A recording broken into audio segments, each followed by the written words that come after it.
Hello, good afternoon, and welcome to Real Reds Talk. I think I speak for everyone and most football fans around the world when I say, Hala Madrid! Hala Madrid! Congratulations to Real Madrid, who won their 14th Champions League on Saturday. There wasn't a better team actually in the game, but if you look at the run they had throughout the competition, I mean, Chelsea, European champions, PSG, French champions, Man City, English champions, and then Liverpool, double winners. It's definitely the toughest run that's been done. So fair play to him. And I mean, Karim Benzema, if he doesn't win the Ballon d'Or now, that is the biggest fix in history. Robert Lewandowski not winning it was the fix, but fuck it, if Benzema doesn't win it now, it should be Benzema and Vinicius Jr. That should be 1 and 2, shouldn't it? That's 1 and 2. Don't get me excited. Don't get me excited. Thibaut Courtois, what a man of match performance. Insane. My God. The save from Salah in particular was just next level, absolutely next level. I think he said after the game, did he, in the interview, he was like, I was put some respect to my name. I know people in England are like, blah, blah, blah, whatever, but make sure you put some respect. I was like, okay, T-Bar, fair enough. Obviously, joining me on the show today are two football enthusiasts, Sam and Shreyas. How are we both doing today, gents? Yeah, not too bad. It was very fun watching Liverpool lose and then subsequently cry all over social media yesterday. Yeah. They've done it again, man. most best team ever, most dominant team of all time. Yeah. And you've won 2 trophies and the League Cup and an FA Cup. Maybe sit down when you come back for a treble, lads. Maybe do that. Yeah. How are you feeling, Shreyas, after that game on Saturday as well? Yeah, I feel good because, I think it hurts teams more and fans more when their teams play well and still end up losing in such a big stage. Because if it would have been like a situation where Liverpool were actually playing bad and then they lost, it wouldn't have hurt them this much because they were completely running the game for the full 90, I would say, except for that one great ball by Valverde to Vinicius. So I'm glad that it happened this way. Also, Absolutely. What was Van Dijk doing on that cross? Have you watched it? Yeah. What was Trent doing as well? What was he doing? Trent did a sticking his ass in the way. Like, what are you doing? Yeah. Like, if that was Maguire, there'd be so many media columns and so much talk sport coverage about that. Going, he's not fit to work. But Van Dijk, nobody gives a shit. Nobody cares. I'm so happy it was Vinicius who scored as well. Anyone who knows me knows how much I love him as a player. Like, he's such a good player, man. I seen a report before yesterday after the match. On Saturday during the match. And it says we were scouting him at 14 years old and we decided not to go for him. And it's just like a little dagger in my heart. I was like, ugh. And look, people of, fans of Liverpool, whatever, could turn around and say, you're sad for saying all this about, well, come on, if we got to a final against Madrid and bottled it, and we were saying we're going to win the quad and everything like that, they would be at our necks, mate. At our necks. So they already were. Last season when we lost to Villarreal in the final, they already were. Exactly. I was enjoying Liverpool losing when they were shit.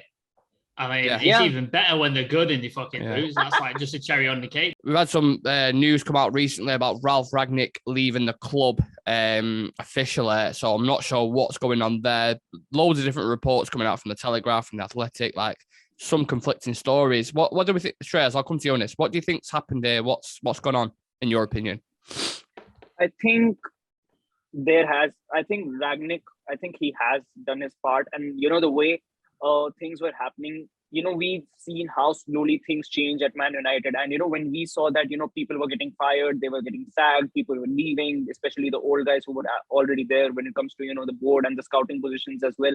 I thought that, these things are actually happening a little too fast because that's not like United to actually, just sack someone without even having a replacement in. So that was one thing that actually, was kind of an indicator that something is happening. And the day when the job was first offered to him, to Ragnick, and he accepted, I thought that, he wanted this consultancy role at United, and now he is accepting a job. Maybe he wants to be a manager again. He likes to be in that role after being there after so long with United, so he might miss that role. But I actually thought that, if he has, got this kind of a contract, his first priority must lie with United before taking some kind of a managerial role, especially, for an international team. So I think that was another indicator. And now it makes much more sense. I mean, Sam, I want to bring you on this because I'm not sure what to think. I'm not sure if this is more the board or if it's more Ten Hag. I probably lean towards actually it being Ten Hag, in my opinion, because when he got asked about it in the press conference, he seemed a bit cold about it. He wasn't like very, you know, glowingly talking about what Ralph's done or anything like that. I think they've got different visions of what they both want to do. And that's what Ralph's just like, look, I'm happy taking the Austria job and fucking off, basically. But yeah, what do you think's gone on? I think it's a continuation. I think obviously they started cleaning house before Ten Hag came in. You saw, I won't say his name because it'll set Nick off again. The guy up above, he's gone. Matt Judge has gone.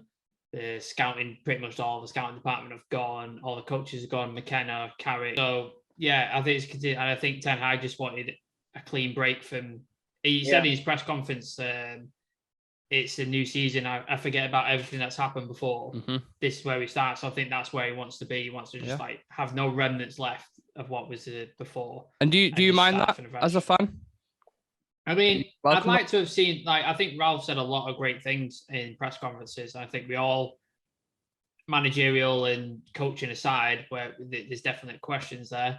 I think the honesty he showed and the level of awareness on the squad, and not just the squad, the structure surrounding Manchester United, I think everybody was like, oh my God, this is horrific. Like, we all knew it anyway, but for a manager to come out and just blatantly lay it on the table, doesn't happen. I was looking forward to that under Ten Hag, but obviously the club felt otherwise, or Ten Hag felt otherwise, and he's got this Austria job, so obviously he's not going to be fully available to the extent that I would like to him. So if it was going to be a bit part thing, let's just clean break it and let him go and do the Austria job, because I'm sure Ten Hag is going to bring guys in. He already has. He's brought in Van der Gaag and McLaren. We've got John Murtough and Richard Arnold in place now, brand new, and they seem to be making the right moves. So let's give them an opportunity and see what happens with it. Obviously, if they go back to the same old ways at United, we know nothing's changed, but you've got to give them this pre-season and this upcoming season to see if things are changing.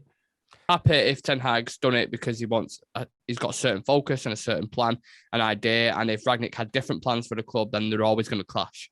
So yeah, it's a weird one. We've already seen it, haven't we? Like, I was listening to, I think it was Goldbridge, and he was saying like the striking options for Man United. Apparently, the board and the higher ups want Richarlison from Everton, and then Ten Hag and Ralph and the board all like Darwin Núñez from Benfica, and then Ten Hag really like Christopher Nkunku, but apparently the board didn't see him as option, and Ten Hag needs to be convinced.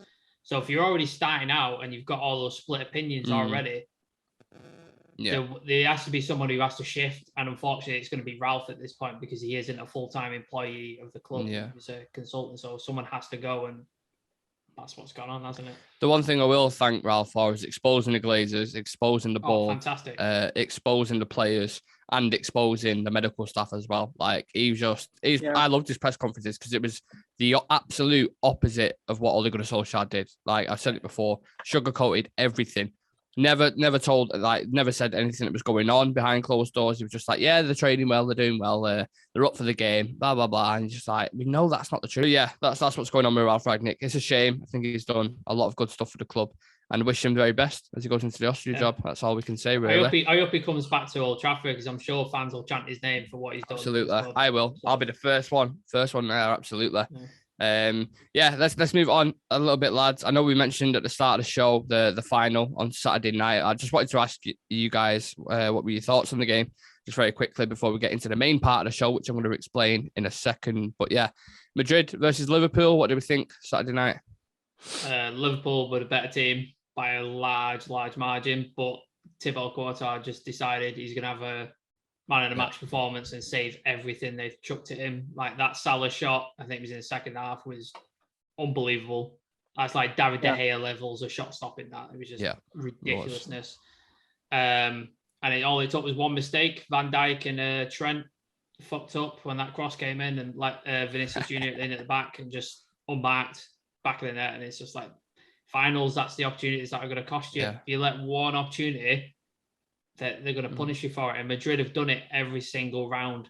They've been down every single round and beaten every single game, and then they've come back and stolen it in the last minute. And that's what they've done the entire. And it just shows you, like, they've won it. There's a reason they had La Decima. Like, there's a reason why this team is dominant in this tournament. year after year in after the blood. Year, they just absolutely smash this tournament, and you can never count them out. And I think you need to put Carlo Ancelotti in the sort of elite manager bracket now, don't you? He's won, was it 4 Champions Leagues? He's won the most, hasn't he?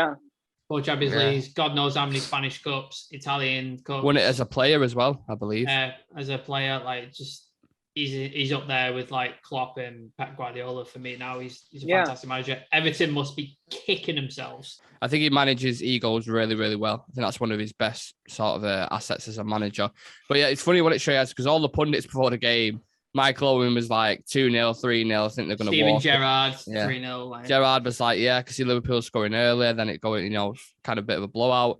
And then Ferdinand was like, I think Liverpool 2-1. Like everyone was back. I was back in Madrid. I knew they had something about this tournament. I don't know what it was. I think, and especially the way that Liverpool were actually playing, you would you put any other manager out there, he's gonna make subs instantly. Spice up that midfield or not. He didn't make even a single sub during that high press of Liverpool, and when they were creating chances after chances after chances. He stuck with the same team for most of the game, and pretty much banged on Courtois to actually make all those saves. And I think he knew that they just need one opportunity to score, because their front three are very clinical. When it comes to Benzema, it takes him just one, give him one good chance, he's gonna score it for them. And Vinicius, the way he's come out this season, I think he's gone on to a whole new level. And I think playing Valverde at right wing actually worked. I would say, it was a gamble, which most of us didn't understand, but he knew what he was going to do with him. And in the end, he got the assist, Vinicius got the goal, and, they pretty much ended up with the win, because I think Liverpool did all they could, in the end as well. We want Firmino as well. Every single attacker they could actually bring on, they brought him on, but it was just not enough, because I think, when it comes to the Champions League, I think even the Real Madrid players, they just, have that burst of adrenaline in them throughout the full 90. You could see it on their faces as well. The moment they scored that goal, even they knew they had it in the bag. We were buzzing Liverpool lost last night. Like, as United fans, I think we can all just say that. So now, because, the Champions League has been unreal this year. Unfortunately, we got knocked out in the round of 16, but the level of competition has been insane. And some of the games, like the Real Madrid game against City, unreal, absolutely unreal. Well, pretty much every Madrid game that they've played in has been like really good to watch. And some of the games have been a proper spectacle. So what we thought we would do is our all-time Champions League starting 11s. So the rules are, you need to pick a formation you want, and a captain during your selection process. So you don't have to pick it beforehand. You just kind of tell me who your captain is. And when selecting a player, you should take a few things into consideration. So longevity, how many times they've won the competition, and their overall ability.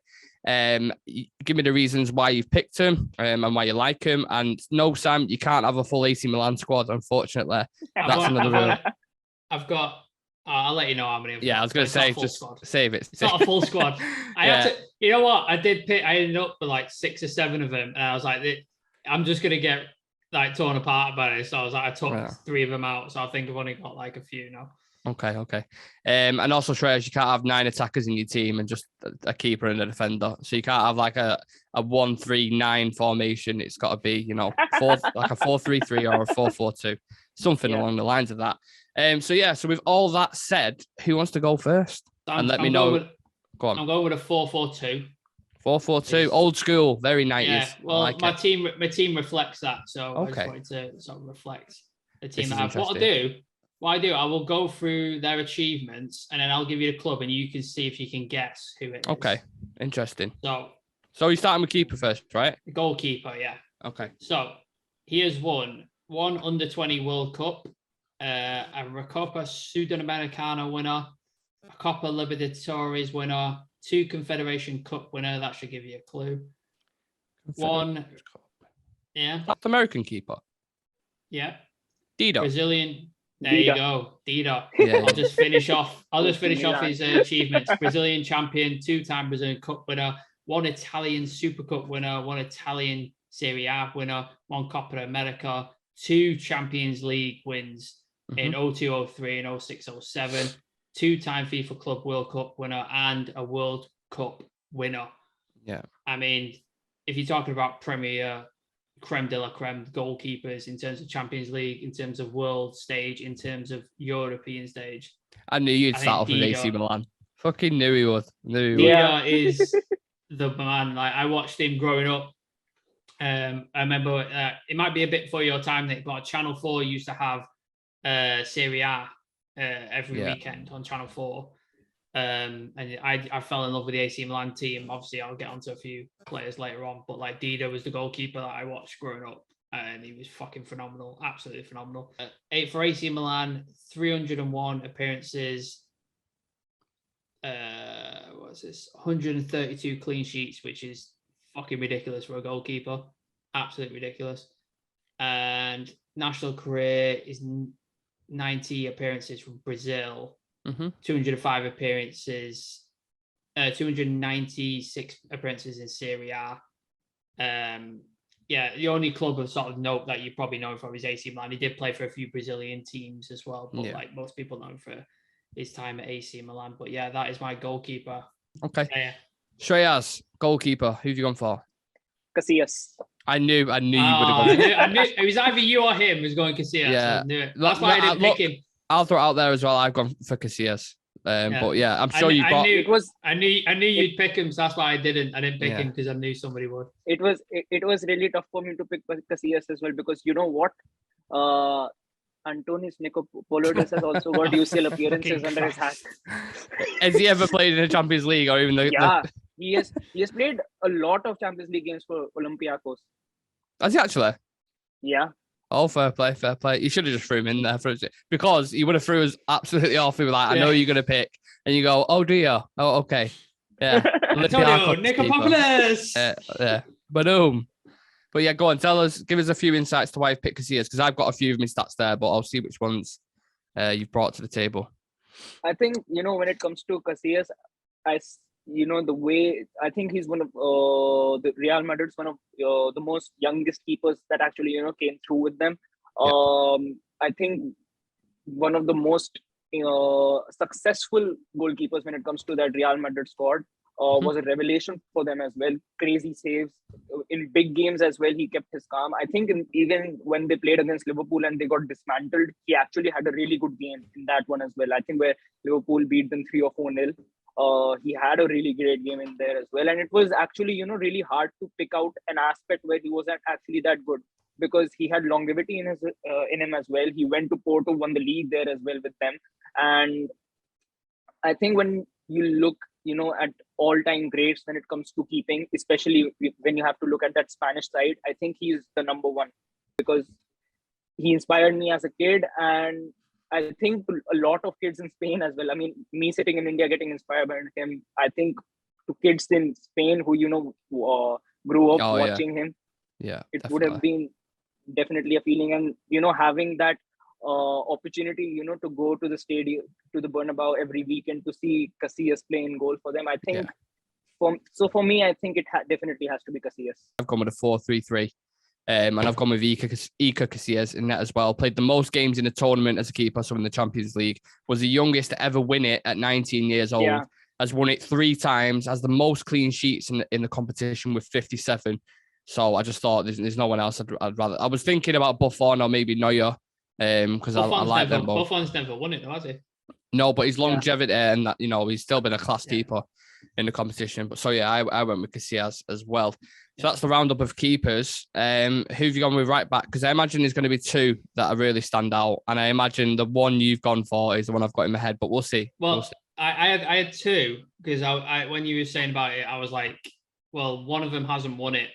And then the other one I had has won it. So I was like, I don't know which one to go for. But you said they didn't have to have won it. So I've gone with the thing. So my option, we'll do the game again. So is it Cafu? No. Wow. Okay. Interesting. No. Right. Now I am interested. He wasn't my second option either. Oh my God. Wow. Yeah. Holy shit. Any guesses? Dani Alves? No. He was my second option. No. Who's that now? His nationality is French, if that helps you. French right back? Yeah. Wow, my mind has gone fucking blank. Thuram's a centre back, wasn't he? Thuram, no, he's a right back. Was he? Yeah. Yeah. He's a fullback. Oh, but he was before my time, Thuram. Oh, Lilian Thuram. Lilian Thuram, like, what can we say about Lilian Thuram? Played for pretty much like all the best teams in Europe as well. Played for Barcelona, played for Juventus, won the World Cup with France, obviously. One of the best players, obviously a bit before Nick's time, because he was like in his heyday, like 98, 99, 2000, 2001. That was his heyday. Absolutely phenomenal player. I remember in the Juventus black and white kit, watching it. A lot of my influence is going to be Serie A that I watched on Channel 4. Yeah, well, that's what it was in the 90s and the 2000s. That's just Italian football was unreal. Was the league. For everybody. So growing up watching him play for Juventus, he was, every time I'd play FIFA or early days of Football Manager, which was then known as Championship Manager. Yeah. Lilian Thuram would be my first pick as my right back. I'd go and get him because United had Gary Neville at the time. And I always, he's a great player, but his stats weren't great on Championship Manager, unfortunately. So I had to take him out. So I'll just go through a couple of stats. Yeah. So he did play as a centre back actually, Nick, for a while, but he was a right back. Yeah, I thought so. Stats by club. So if we go to Juventus, 203 appearances for Juventus, 58 appearances for Barcelona, because obviously it was later on in his career, 307 appearances in Serie A, 155 in Ligue 1, and 41 in La Liga. Made his national debut for France in 1994, so it's definitely a long time ago. In the Champions League, 68 appearances, 1 goal. Did score a goal in the Champions League. Defender, though, isn't it? It's one of them. Yeah, it's a defender.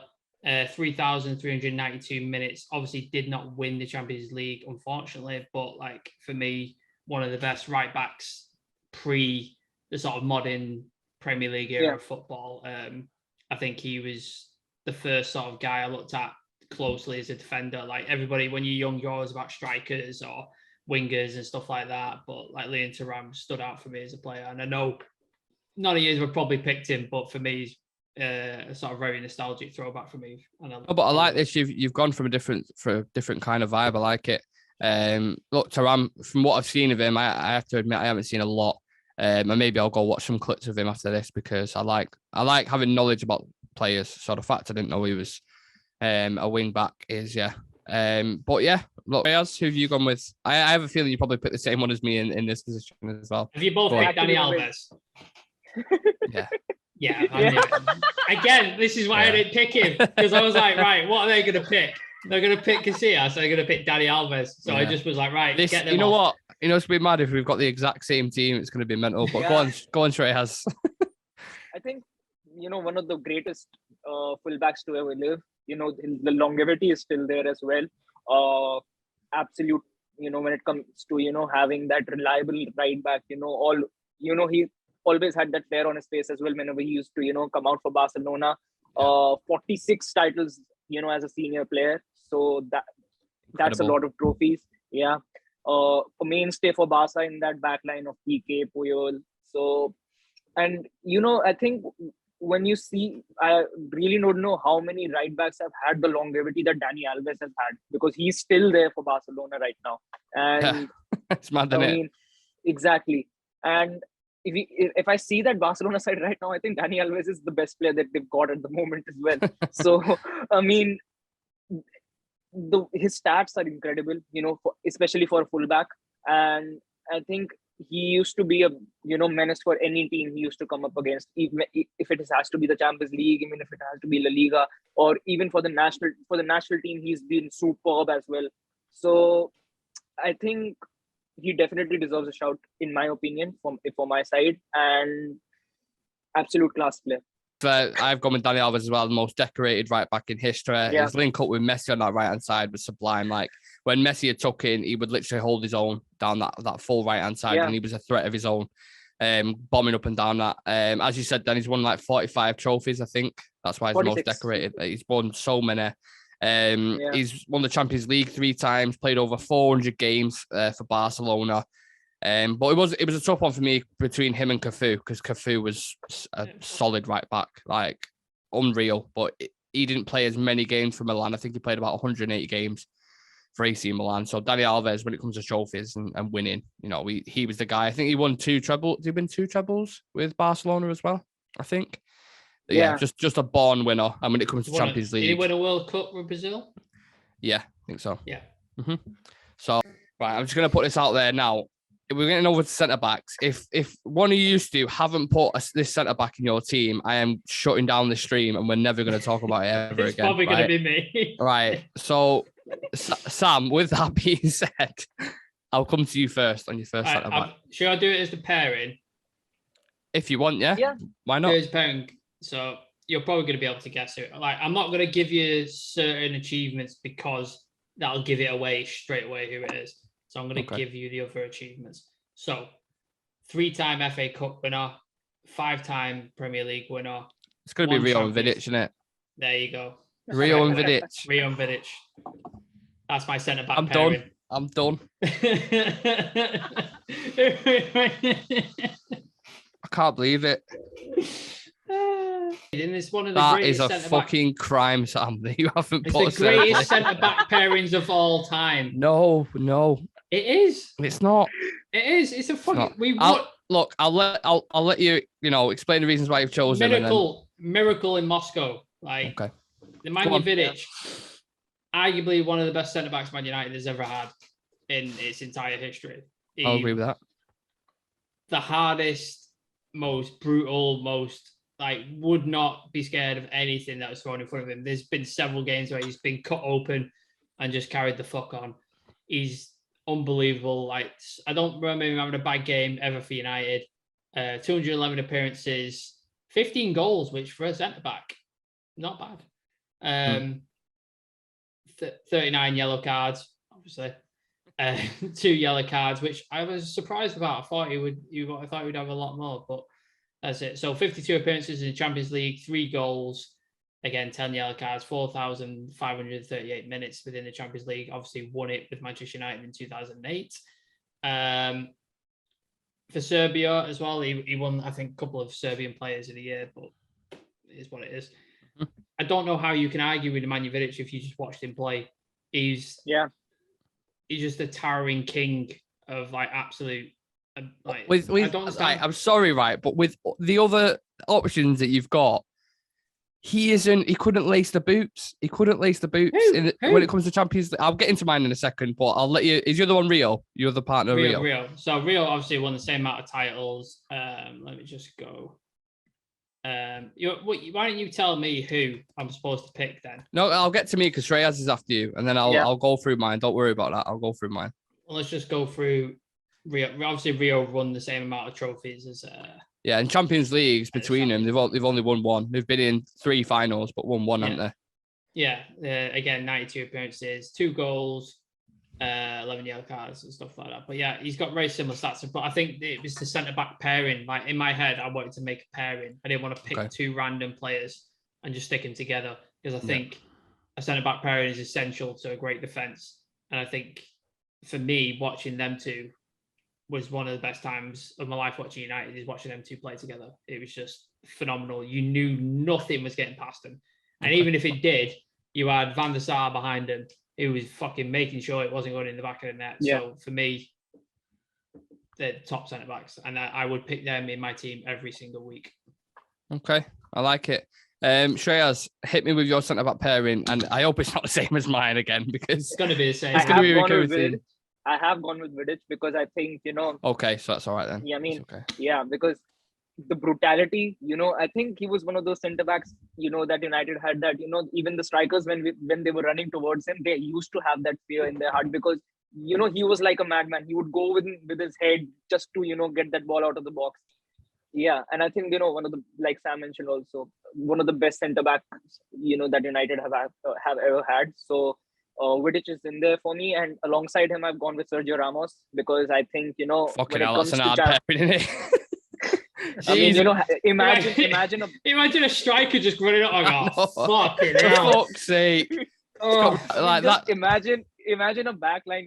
First, you're able to get past Vidic, and then you've got Sergio Ramos standing in front of you. I mean, two madmen. Imagine being up for a corner, like lining up for a corner, and then two are fucking man marking you. Like, oh, that's a prison pairing. That is a HMP backline. Bloody Ramos. You are getting dropped on your head. Jesus. One of them are definitely getting a red card every single game. But I mean, like I said, one of the most successful captains in for Real Madrid in the UCL campaigns. One of the best centre backs of this generation as well. When you see him play, the quality, even though he's still he's aged and he's not at the level he used to be, but even now when he still plays, you see that flair and class in him whenever he plays for PSG. And for me, I would say that header that he did against Atletico Madrid, that 92-minute and 48-second header that he pulled out, I think it wasn't just him being consistent and him being that big figure in that Madrid side. I think he was one of those players who could actually generate those moments as well, and he has generated a lot of them. One of the best being breaking Salah's hand as well. I've got that. By the way, Shreyas, he's not your captain.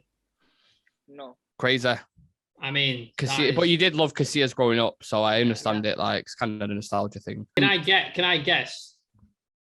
Ramos and Puyol. Is that who you picked? Nope.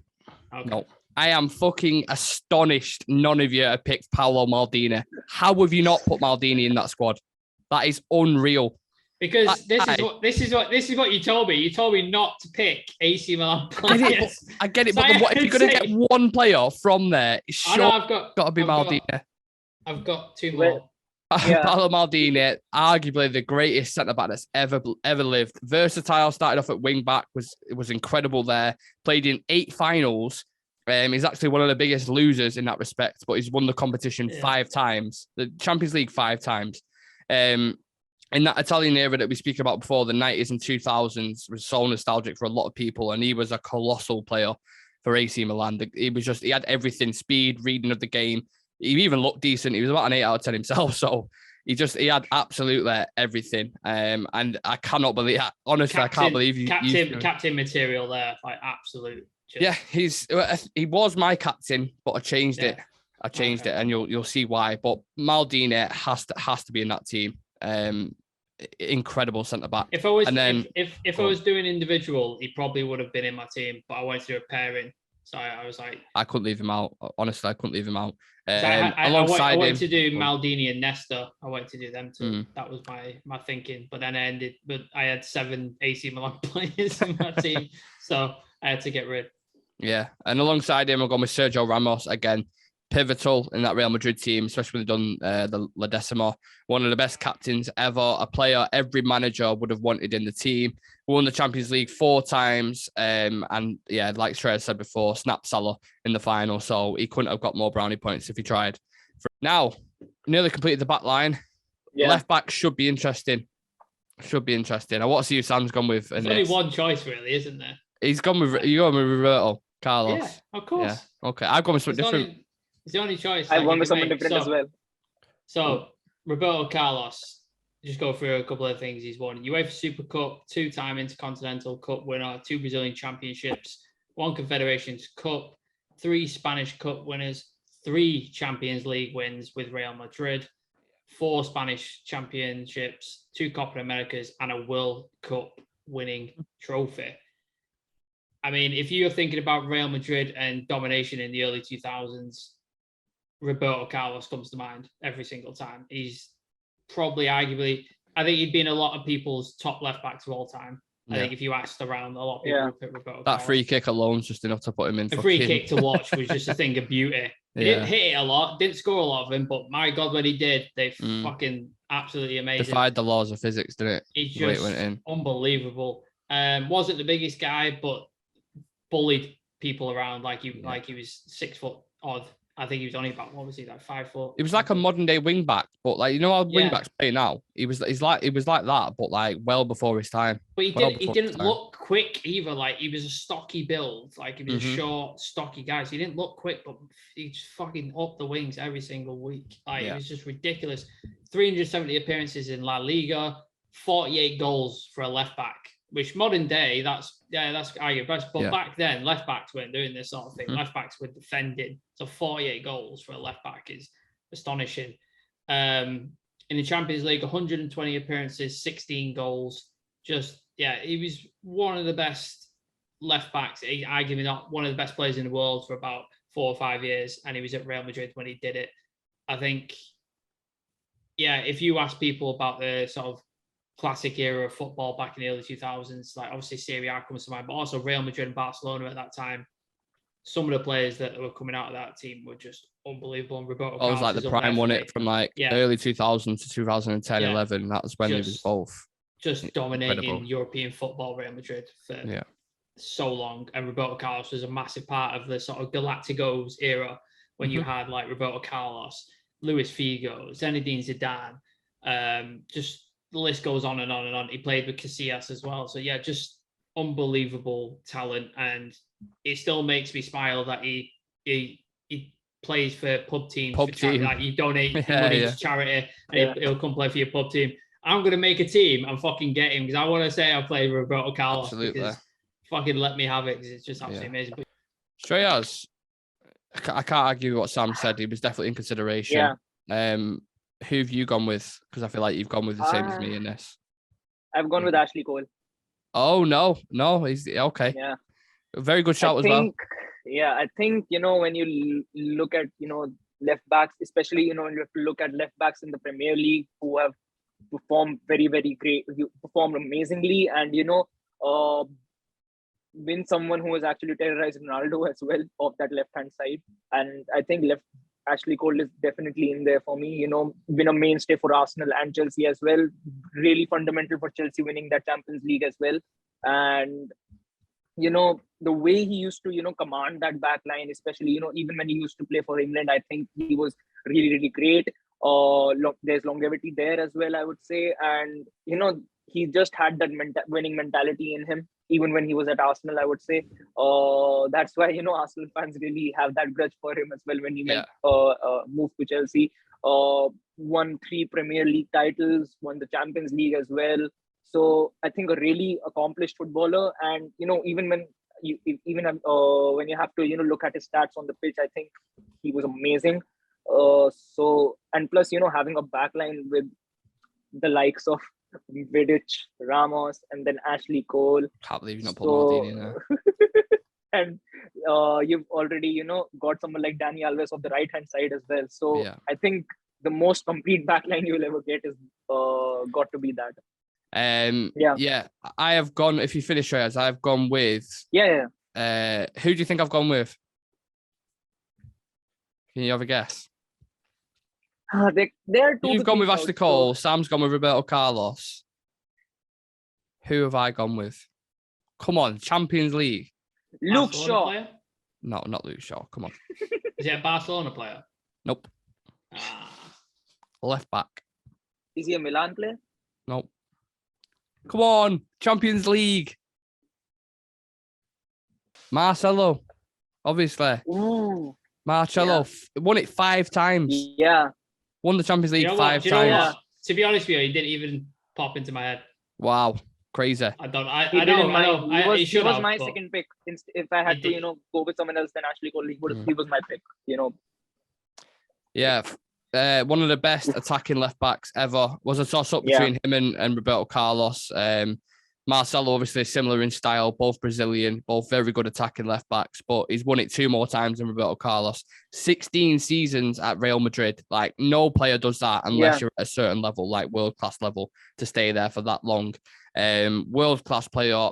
Underrated from some people, I think. I actually think he's underrated. Yeah, that's what it didn't even pop into my head about him, so... But yeah, look, like I said, it was between him or Roberto Carlos. I thought someone might go for Roberto Carlos, so I'll give it a bit of a different spin and I'll put Marcelo in there. 5 times winner, world-class player, 16 seasons at Real Madrid, been insane in the Champions League, so I'll go with that. So that's keepers and backlines done. This is where I think it gets a little bit more tasty in midfield because there's definitely going to be some differences in this. And maybe there's so many choices. Maybe a couple of arguments along the way. So Sam, start us off. I don't know if you want to do it as we'll just go with, let's say, the holding player, for example, or the deeper midfielder. Yeah. Let's do it like that. More defensive midfielder. Yeah. So I'm doing a 4-4-2. So I've got 2 middle midfielders and I've got a left and a right as well. Okay. So I'll go with my sort of more defensive-minded one. So I will go through his stats. You probably know who it is, but let's see. Fred? Intercontinental Cup winner, Scottish champion, Scottish League Cup winner, 1 Champions League, 4 FA Cups, 7 Premier Leagues, 3 Footballer of the Years. Scottish Cups, 7 Premier Leagues, did you say? Yeah. 7 Premier Leagues? Yeah. So it's not Scholes, because Scholes won 11. No. Keane? Yeah. Roy Keane. Okay. Roy Keane, arguably one of the best defensive midfielders to ever walk the planet. Okay. The reason for us getting to that Champions League when he played that absolute ridiculous game against Juventus against Turin was one of the best performances I've ever seen on a football pitch. Just unbelievable. And he was like that every single week for Manchester United. If you want, like, everybody goes, oh, Maguire's not captain, there's no captain in our team, there's no leaders in our team. That is a fucking leader in your team. Yeah. And that is why he's my captain as well, because that is a definition of a captain in the team. Could pass the ball, could tackle, knew how to organise his players, won every single thing there is to win in club football. I don't have the words to describe. Like watching Roy Keane, it was like feeling. You'd see him play, and it was just like this feeling that you had. Yeah. It was just like fucking yes, fire in your belly, innit? And it's something that we've probably not had since he left. Really, I think the only sort of player who came close to it is probably Wayne Rooney. Like he was the only sort of player who had that level of fire, and I just think he's sorely missed in today, not just today's football, but United overall. I think we need somebody like that in the team. Just a couple of stats. Champions League, 72 appearances, 14 goals. Obviously won it with the famous treble win. In the Premier League, 366 appearances, 39 goals. But just one of the best players I've ever seen play. One of the best United players of all time. The treble win is one of my favourite memories as a kid. Like I was 11 years old when it happened. So it was just like peak. Just becoming a teenager, like just from childhood, is one of my favorite memories of all time. Roy Keane was a massive part of that, and just that I'm surprised that there is one more United player I've got, but him alone is just like phenomenal, and I could not pick him. I couldn't, like every other defensive midfielder I looked at, just doesn't fail into comparison. They might have won more, they might have done more, but for me, Roy Keane. Shreyas, who have you gone for more your holding midfielder? I mean, in my formation, there is really Okay. Well, just give us one of the three then, for example. I've gone with Luka Modric as a centre mid because, I mean, the way, even this season, the way he has performed, and, take out this season, the way he's performed throughout his career, I think he's one of the, most instrumental centre mids that you will ever get in this generation, because that guy is, he's able to ping balls, make those long balls happen. He's able to make those short, quick passes. He's, got, just those slow bursts of speed, just to, change the pace of the game, even when he's got the ball at his feet. And I mean, the way he passes the ball as well, he just breaks the defensive line altogether. Beautiful. You could have 5 or 6 at the back system as well, and he's going to break that system. And, with just one pass, he just needs, it's almost like, you would just want a piece of wood to be around the box for him. He's just going to give it to that piece of wood. He just needs someone to just lay the foot out and you got the goal. And for me, I think, when people go out and say, in this generation of the best centre mids, you've got Iniesta, you've got Xavi. I think Modric definitely needs to be in that conversation as well, because he's got the Ballon d'Or. I think one of the biggest reasons why Croatia ever made it to the to the final of the World Cup is because of him as well.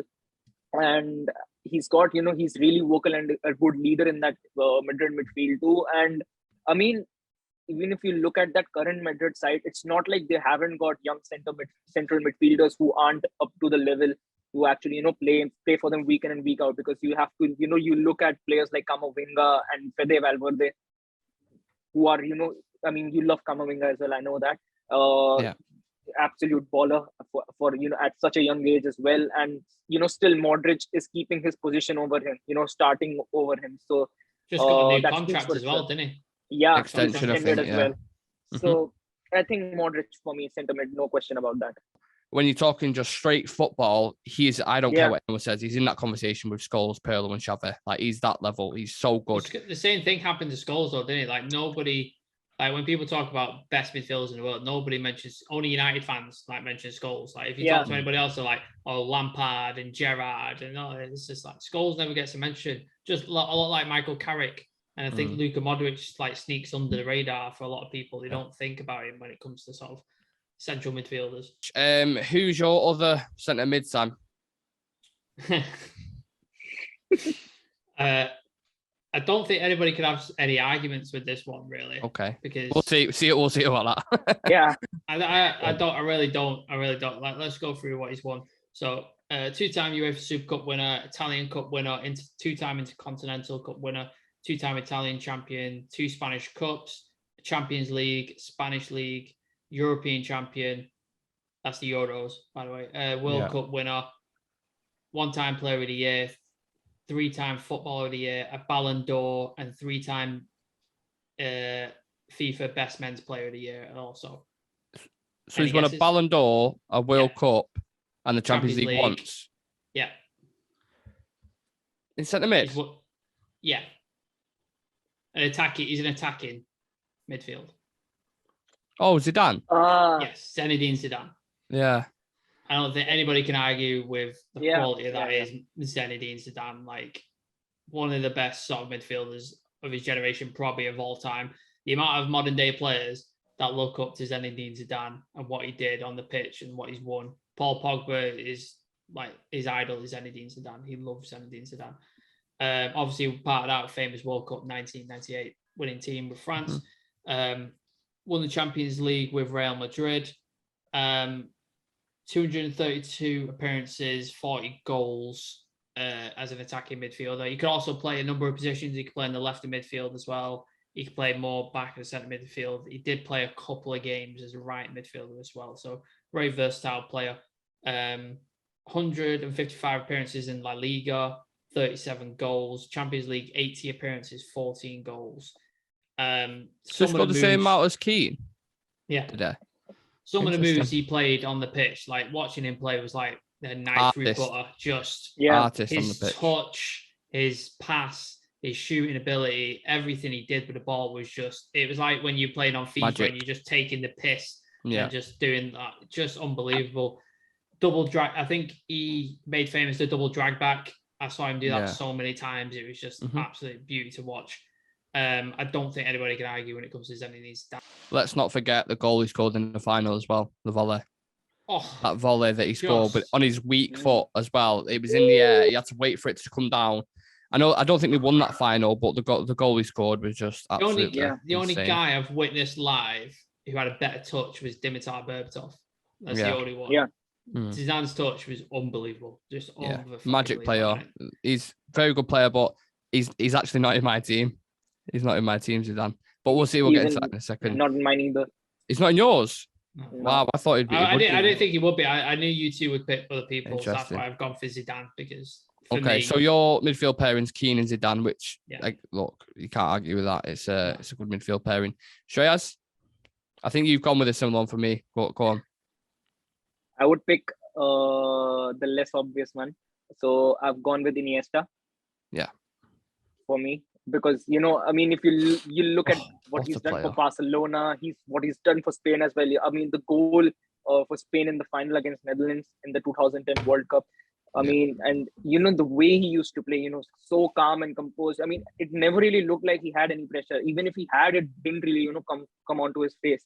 And I mean, his ability on the ball and the natural talent that was just there, because I've seen bits from him where I've seen Messi dribbling past players, but I've seen Iniesta dribble past players as well. And I mean, he was just, his game was flawless. And I think every team in this Spanish league knew that when Iniesta was, in the groove, you could never stop him. It was virtually impossible to actually stop him on the when he's in the groove.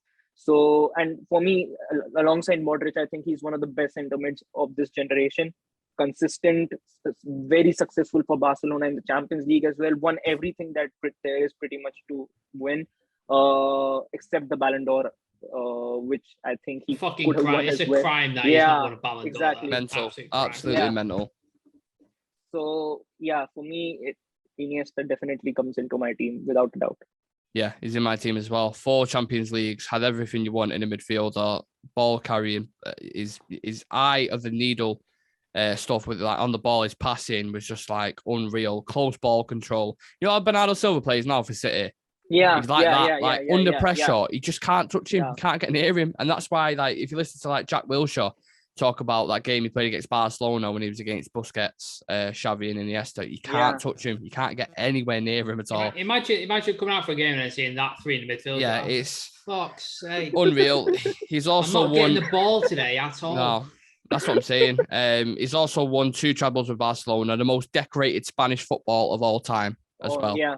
Iniesta, so has to be in there for me. Well, I'm just going with like vibes. Like mine's, I play a lot like Ollie does. Like I just do with vibes. I just like players I enjoyed watching. Like that's my.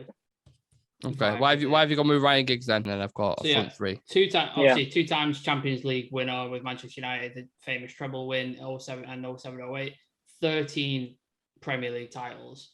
FIFA Club World Cup winner, 4 FA Cups, 4 League Cups, Intercontinental Cup winner, UEFA Super Cup winner. Say what you want about him as a person, obviously not great as a human being, but on the football pitch, untouchable. I think Nick is right. He did play a lot of appearances on the left, but for me, like I had to fit him in my team somewhere. Yeah. And the guy I've got on the left, I can't displace him. So I have to put him in.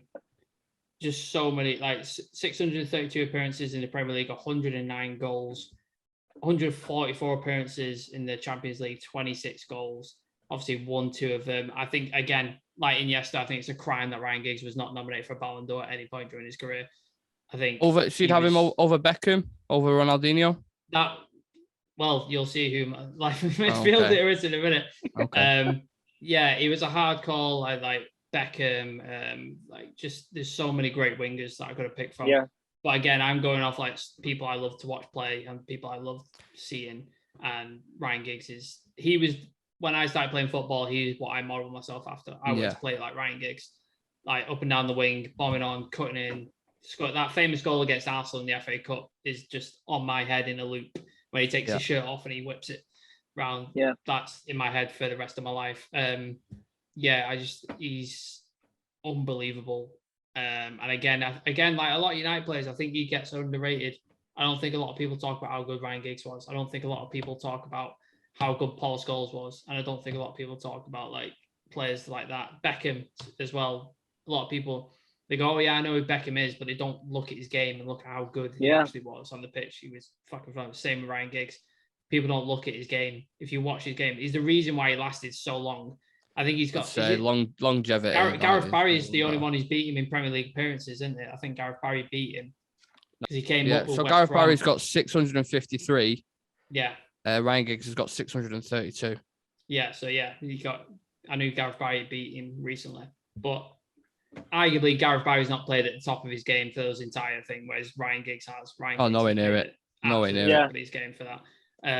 2-time Champions League winner, like I said, famous treble win of Manchester United, which we all just like absolutely amazing. And then the 08 team, which was a lot of people argue was a better team in terms of like the players and stuff like that. Yeah. But like for me, the treble win will always be at the top of my game. But yeah, Ryan Giggs for me.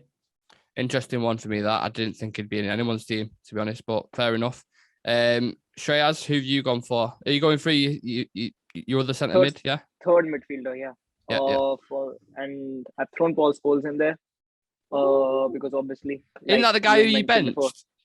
Oh, sold instead of Pearl or Bench. I never sold him. I benched him. I never sold him. Bench Paul Scholes, madness. Yeah, go on. Sorry. Yeah, so like Sam has already mentioned as well. I think I think if Paul Scholes was Spanish, like it has been said a lot of times, if he was in a Barcelona or a Real Madrid side, his career would have been just seen in a whole different light. The only reason it's the way it is seen now is because he played for Manchester United, and I think one of the greats when it comes to in the Premier League as a central midfielder. I think one of the catalysts in our side as well for a long time. And if you look at midfielders who are creative, who've got great at hold up play, who are who are adaptable enough to actually change the way they play their game in between a game. I mean, the opposition actually doesn't know what you're going for. I think that Paul Scholes is one of those players. And I mean, if you realistically, look at the midfield line of Paul Scholes, then you've got Iniesta, and then you've got Luka Modric as well. I mean, I think one of the most midfield, versatile, most versatile and complete midfield, I would say, because you've got defense sorted out, you've got attack sorted out, and then you've got hold up play sorted out as well. Yeah, look, again, I can't argue with that. Paul Scholes, I absolutely love Paul Scholes as a player, everything he did. I just think when it comes to Champions League, well, I'll just go with my selection, who I've gone with. And it might actually surprise a few people. Sam's probably a fan of this player. I've gone with Clarence Seedorf. The guy who had absolutely everything in his locker as a player. Like, he was such a good player. Played at Madrid, won the Champions League there. Won it at Ajax in 95. Won it with AC Milan twice. He's just won it everywhere he's been. And again, he should be in the conversation of all-time greats. And he's another underrated player who doesn't get spoken. Just anyone, right? So for kids who obviously grew up in after 2000 or whatever, I've seen bits of him when I was growing up. But just go watch clips of Clarence Seedorf in the Champions League, whether it's at Ajax as a young kid, whether it's at AC Milan or Madrid. He is unreal, absolutely unreal. Like everything you want from a midfielder. He's powerful. He's got a great pass on him. He can dribble. His shot was unreal. He can take set pieces. He's got everything. So, and he's won it 5 times, as I said. So he has to be in that team for me. I've got a distinct memory of Clarence Seedorf and Edgar Davids playing together. Yeah. I'd say that is just. Well, I think that brings back memories. That even the AC Milan days, it was when he was towards the back end of his career. Even when he was there, the players he played with, like Dino, Kaká, Pirlo, all these kind of players. The guy was just phenomenal and looked as good as them when he was in the team. And when it comes to Champions League, no one can touch him. He's done it for different teams. So Seedorf's in my team 100%. You alluded to it earlier. The streets will never forget. But my left winger is Ronaldinho. And I mean, what can you say about Ronaldinho? Watching that guy play was one of the.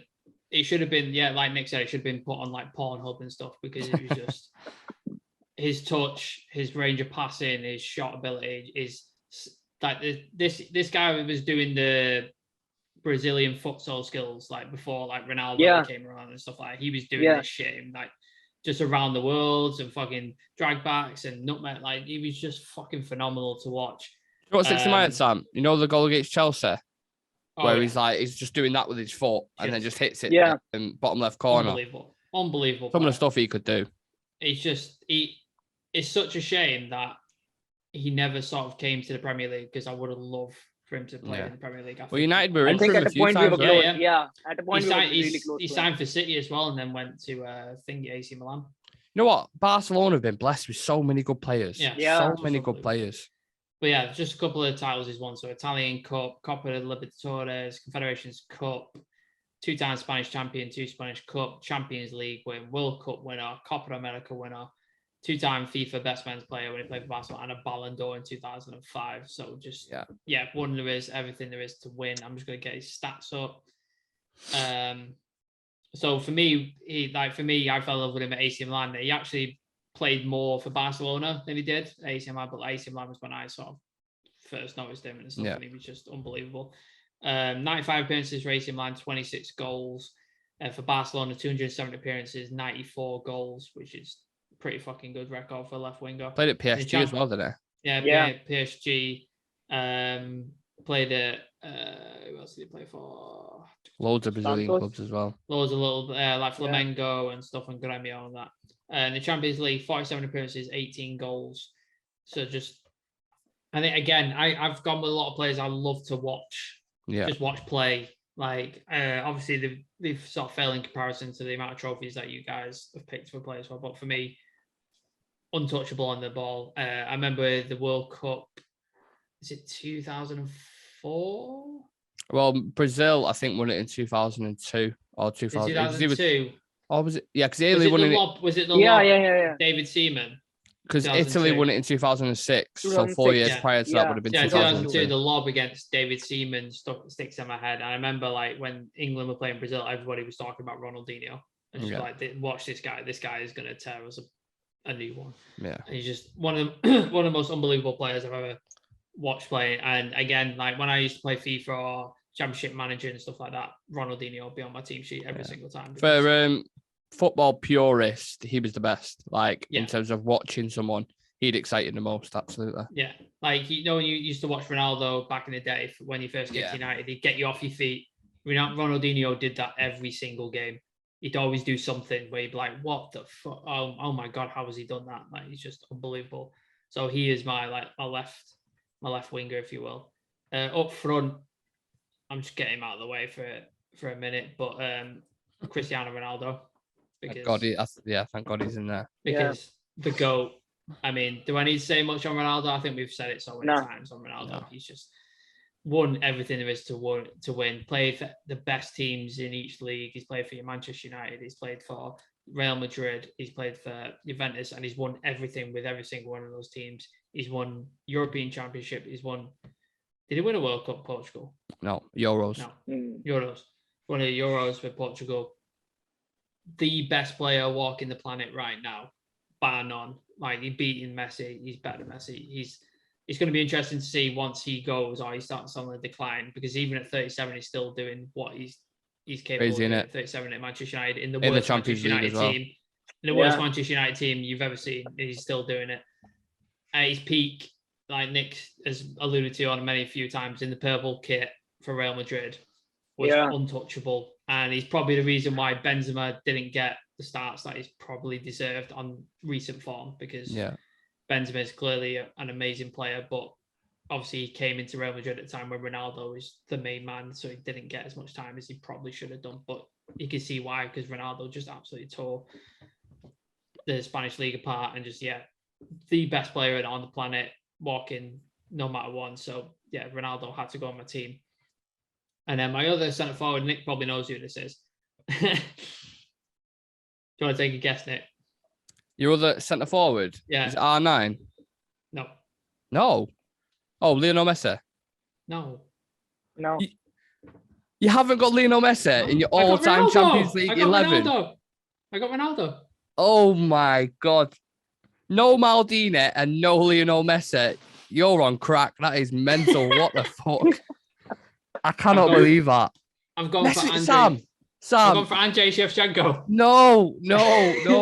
This isn't right. I cannot believe it's my team. What are you talking about? It's not right. I can't. I've got Ronaldo. I don't need Messi.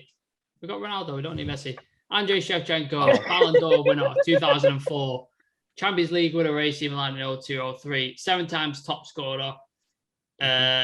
Won an English League Cup with Chelsea. It didn't really work out at Chelsea, but there you go. Italian Championship with Milan. Italian Cup winner. Italian Super Cup winner. Just, again, another player I like to watch, and he was just unbelievable to watch. He was one of these players who was just like hard, nose against the grindstone type player, would bully defenders into submission, could shoot from anywhere and score from anywhere.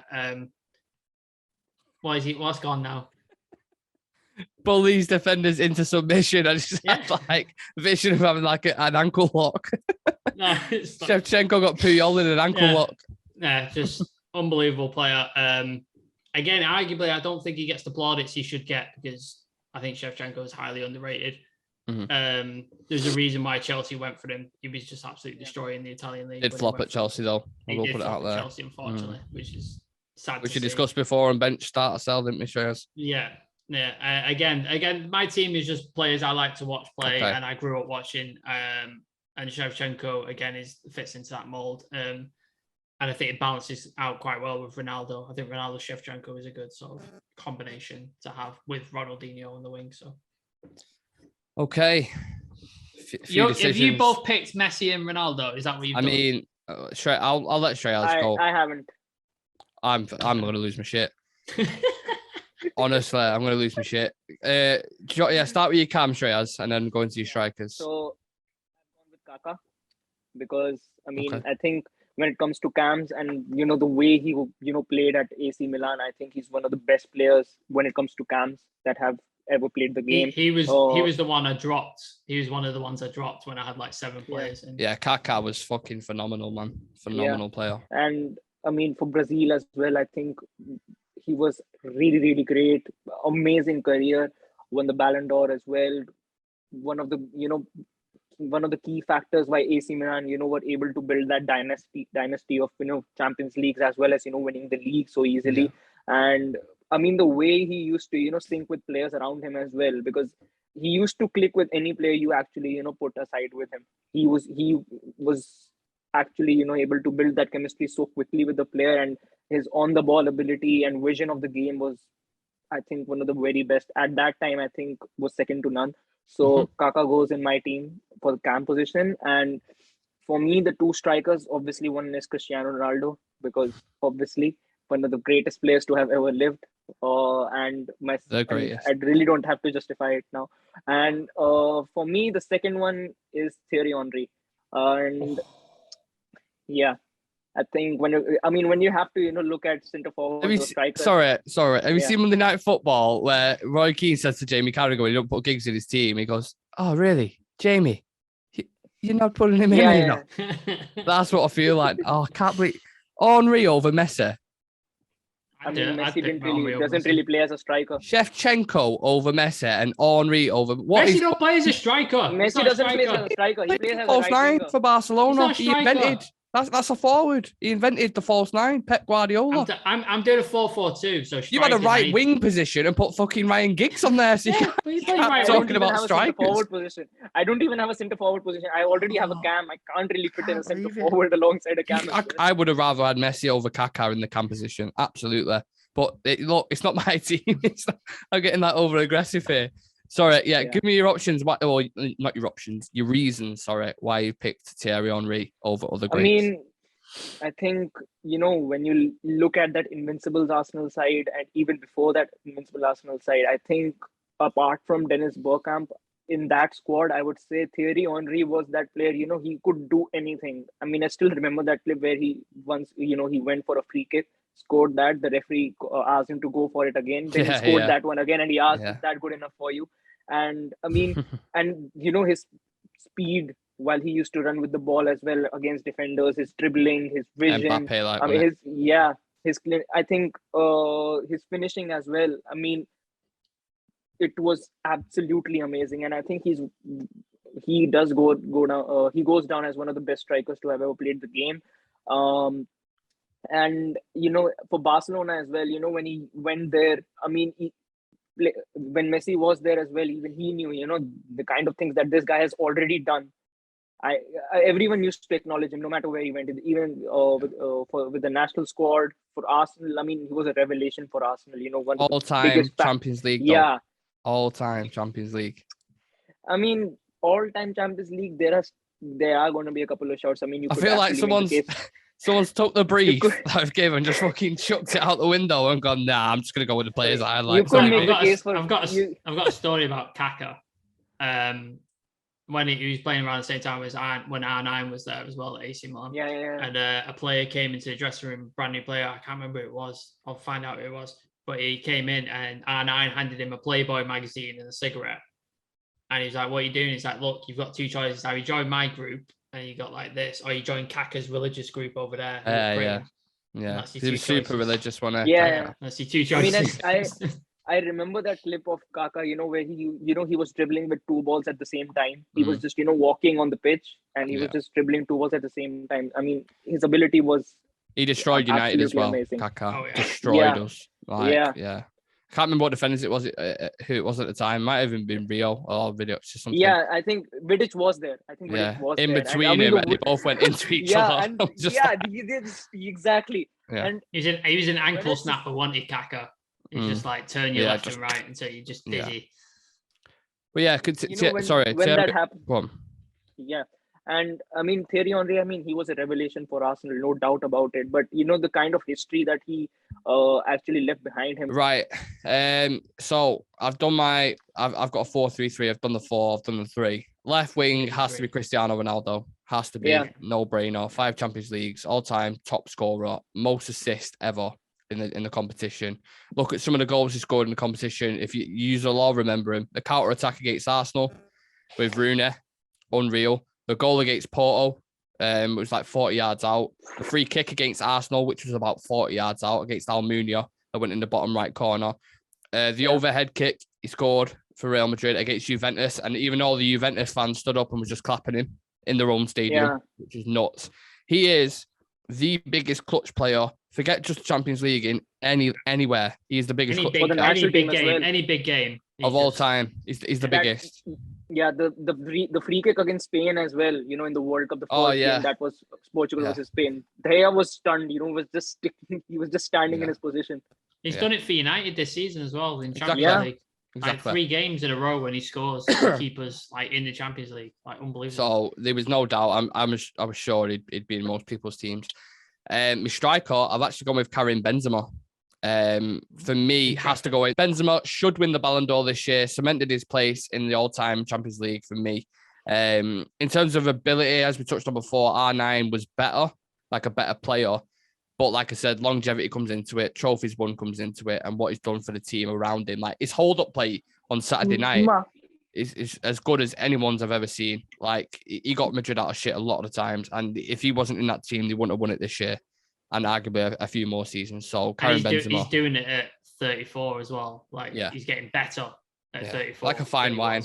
Monster, absolute monster. And obviously he's won it 5 times now. Is it? I think. Yeah. He's won it 5 times as well. So when it comes to Champions Leagues all time, it's no doubt for me. And then the right winger who used to haven't put in your team, which is just fucking ridiculous. Leo Messi, again, the same reason as Ronaldo. The guy's won it 4 times, second to Ronaldo in all-time goals and assists, was the best player in the best team ever. Like that Barcelona team who everyone raves about, Messi was the guy in that team. So that just speaks levels. Of him, scored huge goals, 5 goals in 1 game against Leverkusen. I'm not sure if you remember that. Broke the record for the most goals single-handedly by a player. Sent Boateng to Tesco for a meal deal. I think you all remember that as well in Champions League. I bet. Do you reckon Ronaldo's pissed that he hasn't scored 5 in a Champions League? Probably, he's like, fucking what? Yeah. But he scored the most hat-tricks, I think, Ronaldo. So, it scored the goals against us, unfortunately, in the final. Scored the header in 2009 and scored that rocket. Messi scoring a header against you. Like, what the fuck are we doing? Yeah. Rio says that's one of the biggest regrets of his career. He's floated in behind him. You couldn't touch him. You couldn't get near him, anywhere near that game. And there's so many people that say if Messi weren't in that team, they would have won so much. That the opposition team would have won so much. But because you've got Lionel Messi, you can't touch him. You can't get near him.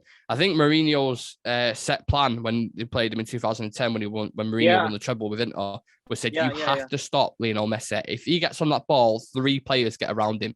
Because if you stop him playing, we will win it. And that's what they did. They stopped him playing for the majority of it. They got a goal on the counter and they won the final. Yeah, the guy, he scored that rocket as well in 2011 against us, which then another goal in the final for him. He scored 4 goals against Arsenal and the free kick against Liverpool as well. If you remember that top left corner, like I could go on forever. So Lionel Messi 91 goals in 1 season. 91 goals in one season. Yeah, in a season, bro. Yeah. Like he's phenomenal and has to be in that team. One of the greatest to ever play. But obviously Ronaldo is my goal as always. Yeah, that's our team's finished. What we'll do is I'll ask you for your full team, Sam, and yourself, Shreyas, and then I'll do 2 quick fire questions for you, and we'll end the show. So, also, Sam, we're going to put this vote out on social media, and then Shreyas is going to win anyway because his video game mates are just going to come in and vote for him. Just vote genuinely who you think the best team is. That's all we want. Just vote who you think the best team is. I've accepted I'm not winning this because I've gone with players I like. So you never know because you someone could see your team and think, I loved him as a player. I love that guy as a player. So I'm going to go for that. You're the only one with Dino in your team, aren't you? I think. Ronaldinho.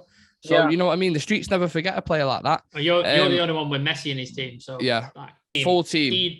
Dida, Lilian Thuram, Rio Ferdinand, Nemanja Vidic, Roberto Carlos, Ryan Giggs, Roy Keane, Zinedine Zidane, Ronaldinho, Cristiano Ronaldo, Andrei Shevchenko. Certainly not a bad team at all. Shreyas. Casillas, Dani Alves, Ashley Cole, Sergio Ramos, Nemanja Vidic, Luka Modric, Paul Scholes, Iniesta, Kaká, Cristiano Ronaldo, and Thierry Henry. Again, lovely team. I don't think any manager would mind any of these teams at all. I've got Iker Casillas in net, Dani Alves at right back, Paolo Maldini and Sergio Ramos as a centre-back pairing, Marcelo left back. Then I've got Modric, Iniesta, Seedorf in midfield, Ronaldo, Messi and Benzema up top. Again, beautiful teams, if I may say so myself. Was there any players, lads, who you gutted you couldn't get in? I know we touched on a few, like there's about four AC Milan players that I couldn't put. Yeah, anyone specific who you would have wanted in there, but Maldini I wanted to put in, Kaka I wanted to put in, but it was like Kaka or Zinedine Zidane, so I ended up going with Zidane because I wanted to cut AC Milan players out of my team.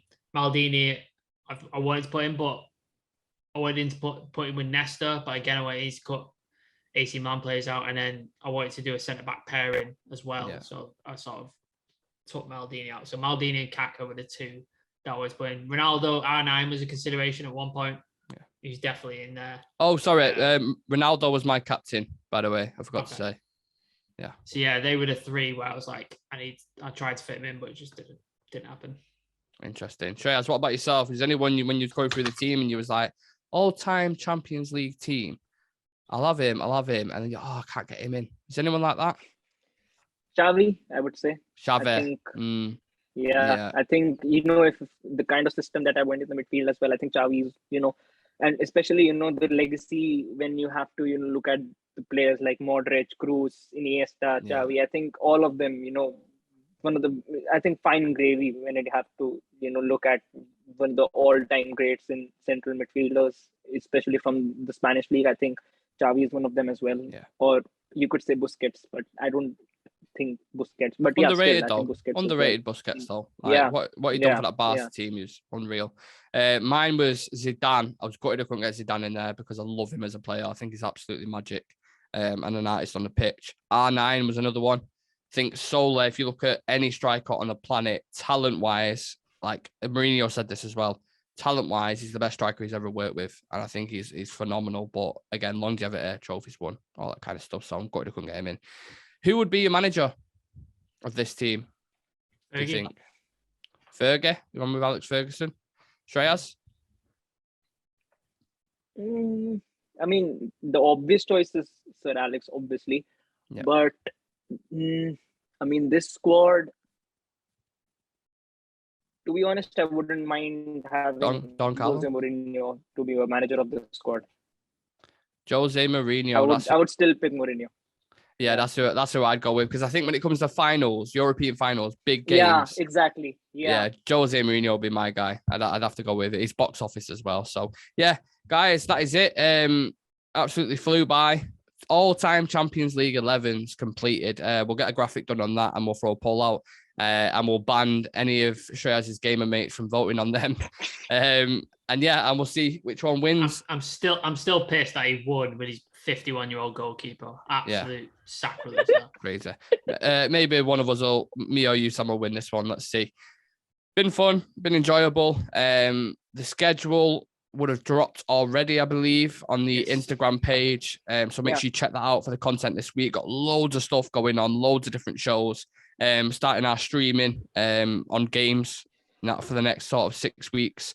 We're doing some Football Manager, some FIFA, so make sure you join us for that. And if you want to hit us up on transfer shows every week, covering the latest transfer rumors. So make sure you check that out. Normally drops on a Friday. Yeah, I think. Yeah. So check that out. That'd be really, really. I'm gonna have the new show tomorrow as well. So yeah, constant content is what we love. Follow us on socials. Type in Real Reds Talk on any platform. You should be able to find us. And yeah, thank you for watching, guys. Put your comments in, like the video, and let us know what you thought of the teams. We really appreciate it. And we will all see you in the next one. Peace.